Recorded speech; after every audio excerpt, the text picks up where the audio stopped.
नमस्कार दोस्तों, हर हर महादेव। आज हम बात करने जा रहे हैं भगवान दत्तात्रेय के बारे में। दत्तात्रेय भगवान की ओर से नाथ संप्रदाय जिसके बारे में और साबर मंत्र के बारे में आपने सब सुना होगा। तो कल दत्तात्रेय जयंती है। मार्ग शीर्ष मास में शुक्ल पक्ष में पूर्णिमा के दिन को दत्तात्रेय जयंती कहते हैं। और कल का शुभ योग देखो, साथ में गुरुवार भी है और दत्तात्रेय की हर कोई साधना गुरुवार के दिन से शुरू की जाती है। भगवान दत्तात्रेय की साधना करने से हर एक साधनाएं आप परिपूर्ण कर सकते हो। आपको कोई डर भय नहीं रहता और भगवान दत्तात्रेय की सिद्धियां प्राप्त होने के बाद सभी साबर मंत्र आप प्रयोग कर सकते हो। और साबर मंत्र में कितनी जल्दी से सफलताएं प्राप्त होती है वो आप सब ने सुना ही होगा। तो आज हम बात कर रहे हैं भगवान दत्तात्रेय के बारे में, उनके साबर मंत्रों के बारे में। भगवान दत्तात्रेय को हिंदू धर्म में त्रिदेव यानी कि ब्रह्मा, विष्णु और शिव का संयुक्त रूप माना जाता है। महर्षि अत्रि और माता अनसुया के पुत्र थे और वो हमने पहले भी बताया कि नाथ संप्रदाय के कर्ता हर्ता है। उन्हीं के द्वारा कई साधनाएं अमल में लाई गई है। जिस तरह से भगवान शिव ने रुद्रयामल तंत्र में सभी साधनाएं बताई है, उसी तरह से दत्तात्रेय द्वारा बताई गई सभी साधनाएं नाथ पंथ जिसे हम कहते हैं, जिसमें मच्छेंद्रनाथ, गुरु गोरखनाथ जैसे महान संत हुए हैं, और साधना और साबर मंत्र में भी सभी साधनाएं बताई गई है। और साबर मंत्रों द्वारा की गई साधनाएं बहुत ही जल्द सिद्ध होती। गुरु परंपरा का आधार भगवान दत्तात्रेय को माना जाता है और इसीलिए नाथ संप्रदाय उन्हें आदि गुरु मानता है। उनकी पूजा करने से ज्ञान, भक्ति और मोक्ष की प्राप्ति होती है। यह पितृदोष को भी दूर करने में सहायक मानी जाती है। भगवान दत्तात्रेय ने योग के ज्ञान को आम लोगों तक पहुंचाया। उन्होंने वैष्णव और शैव परंपरा के समन्वय में महत्वपूर्ण भूमिका निभाई, जो नाथ संप्रदाय के विकास के लिए महत्वपूर्ण थी। नाथ संप्रदाय के अनुयायी अक्सर भगवान दत्तात्रेय को भगवान शिव का अवतार मानते हैं, जिससे उनका संबंध और भी मजबूत होता है। आपने कई साधनाएं देखी होगी जिसमें साबर मंत्रों का प्रयोग किया जाता है और साबर मंत्र द्वारा की गई साधनाएं जल्दी सिद्ध और कारगर मानी जाती। साबर मंत्रों का उपयोग करके आप कोई भी साधना कर सकते हैं। कई लोग भगवान दत्तात्रेय को अपना गुरु मानकर सबसे पहले उनकी साधना करते हैं और फिर बाकी साधनाओं की शुरुआत करते हैं। तो आज हम थोड़ा सा दत्तात्रेय साधना के बारे में और साबर मंत्रों के बारे में आपको बताने जा रहे हैं। आप सबने नौ नाथ के बारे में सुना होगा, जिसमें गोरखनाथ,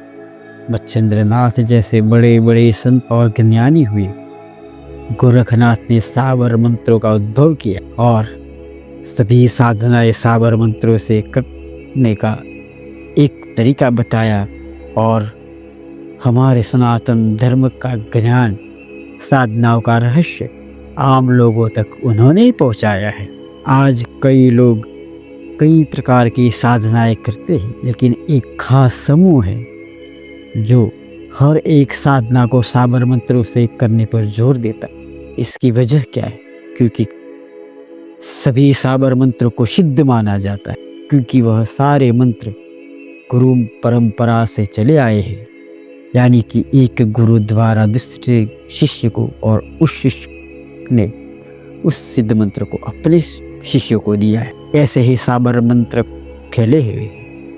इसीलिए कहा जाता है कि सभी साबर मंत्र सिद्ध हैं, जो सीधे भगवान दत्तात्रेय से इस परंपरा को जोड़ते हैं। और जैसे ही आप जानते हैं कि भगवान दत्तात्रेय स्वयं भगवान ब्रह्मा, विष्णु और महेश का एक रूप है, तो उनके द्वारा दिए गए ज्ञान को कोई कैसे झुठला सकता है। आप सबके लिए कल का दिन बहुत ही महत्वपूर्ण होने वाला। कल मार्ग मास शुक्ल पक्ष की पूर्णिमा तिथि है, जो दत्तात्रेय भगवान की जयंती के रूप में मनाई जाती है। और भगवान दत्तात्रेय की हर एक साधना गुरुवार को शुरू की जाती है। और कल का दिन और योग देखो कि कल गुरुवार के दिन ही दत्तात्रेय जयंती आ रही है, तो ये दिन सभी साधकों के लिए खास हो जाता है। दत्तात्रेय की हर एक साधना बहुत ही उत्तम मानी गई। लेकिन अगर किसी को कोई मंत्र नहीं आता है तो भी हर एक अपने कार्य को पूर्ण करने के लिए दत्त बावनी को सर्वश्रेष्ठ माना गया है, जिसमें 52 श्लोकों में भगवान दत्तात्रेय का महिमा गान हुआ है। और कहा जाता है कि लगातार 52 गुरुवार तक हर गुरुवार को 52 गायत्री क्षमा करें, हर गुरुवार को 52 दत्त बावनी का पाठ करने कोई भी बंधन आपको रोक नहीं सकता। आप कहीं जेल में हो, कहीं पर भी तो तुरंत आपको मुक्ति मिलती है। आपकी सभी आपकी कामनाएं पूर्ण हो जाती। दत्त बावनी का महत्व मैं शब्दों में वर्णित नहीं कर सकता, क्योंकि इसकी महिमा अपार है। कुछ लोगों को दत्त बावनी के बारे में ज़्यादा नहीं, तो मैं बता दूं कि आप कुछ न करें तो कल के दिन दत्त बावनी के 52 बार पाठ करें। कल गुरुवार है और आपको दत्त बावनी के बारे में पता नहीं है, तो कल सुबह से पहले हम दत्त बावनी का एक वीडियो बना कर दे देंगे, जिसको आपको 52 बार चलाना है।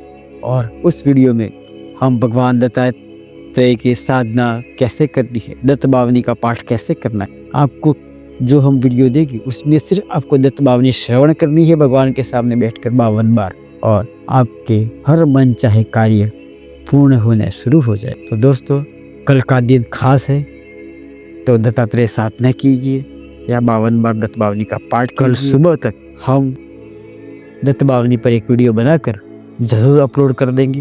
हमारी पूरी कोशिश रहेगी कि सुबह 4 बजे हमारा वीडियो आ जाए, लेट से लेट सुबह 6 बजे तक हमारा वीडियो आ जाए। तो हमारे साथ जुड़े रहिए, हमारे चैनल को लाइक कीजिए, शेयर कीजिए, सब्सक्राइब कीजिए और कमेंट कीजिए, और ज़्यादा से ज़्यादा लोगों तक हमारी वीडियो को पहुंचाइए। हम सनातन धर्म के आध्यात्म का प्रचार प्रसार करते हैं और हम आपसे कोई धनराशि नहीं लेते हैं। हम चाहते हैं कि सभी सनातनी के पास साधनाओं का रहस्य पहुँचे और सभी अपनी जो भी आर्थिक समस्याएं, शारीरिक समस्याएं, उनसे मुक्ति पाए और आध्यात्मिक की ओर आगे बढ़े। हर हर महादेव।